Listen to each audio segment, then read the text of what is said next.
नमस्ते। जॉब से टनल के विशेष पेशकश में आप तमाम लोगों का स्वागत है। 27 अक्टूबर के दिन को इतिहास में लिखा जाएगा। एसएससी जीडी 2018 के कैंडिडेट जिस तरीके से आज दोपहर 2 बजे से दिल्ली में पटेल चौक के पार्क में जिस तरीके से एकत्रित हुए, पूरा दिन हम लोगों का इसी अफरा तफरी में गुजरा।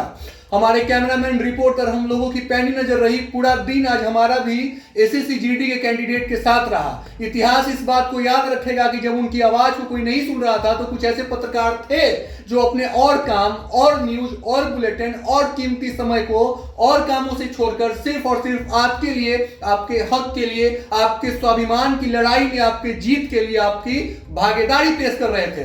बताना चाहेंगे कि एसएससी जीडी का ये जो मामला ये 8वें महीने में प्रवेश कर चुका है। 8वां महीना में प्रवेश करना कोई आम बात नहीं है, लेकिन समानांतर रूप से अगर देखा जाए तो जिस तरीके से एसएससी जीडी और किसान के प्रोटेस्ट चल रहे हैं एक साथ, ये बहुत ही बड़ा खतरे का घंटी और सबब है केंद्रीय मंत्रियों के लिए। केंद्र में जो सरकार है, नाम नहीं लेना चाहेंगे, कुछ हमारे एथिक्स आ जाते हैं, लेकिन आप खुद समझदार हैं, समझिए कहीं ना कहीं उनके लिए भी ये शुभ संकेत नहीं है। 8 महीने से आपके देश के युवा रोजगार के लिए प्रोटेस्ट कर रहे हैं और आप खामोश हैं। आप यकीन मानिए कि देश के युवा का कुछ नहीं हो रहा है, लेकिन सोचिए कि इंटरनेशनल मीडिया में आपकी छवि कैसे बन रही है। रही सही बात देश की जनता ने निकाल ही दी है। जब 35 रुपए लीटर पेट्रोल होता है और देश की जनता सड़क पे होती है, 107 रुपए पेट्रोल होने के बाद भी देश की जनता घर बैठी है। सच्चाई पता है, इसके बावजूद वो बोल नहीं रही है। तो क्या ही अंदाजा लगाया जाए देश की जनता से? क्या ऐसे में वो देश की जनता कहलाने की योग्य है या मूक दर्शक बन चुकी है? जनता का दर्शक में तब्दील होना इस बात को प्रमाणित करता है कि आप अपने हक के लिए लड़ते रहिए, जहमत उठाते रहिए। जनता से उम्मीद मत करिए कि जनता का आपका साथ आपको मिलेगा, लेकिन जनता से कहना चाहेंगे, जितने भी लोग आते हैं, जितने भी वर्ग और समुदाय के लोग, हो सकता है कि आज एसएससी जीडी के कैंडिडेट प्रोटेस्ट कर रहे हैं अपने हक के लिए। हो सकता है कि कल बढ़े हुए पेट्रोल के दाम पे आप प्रोटेस्ट करें।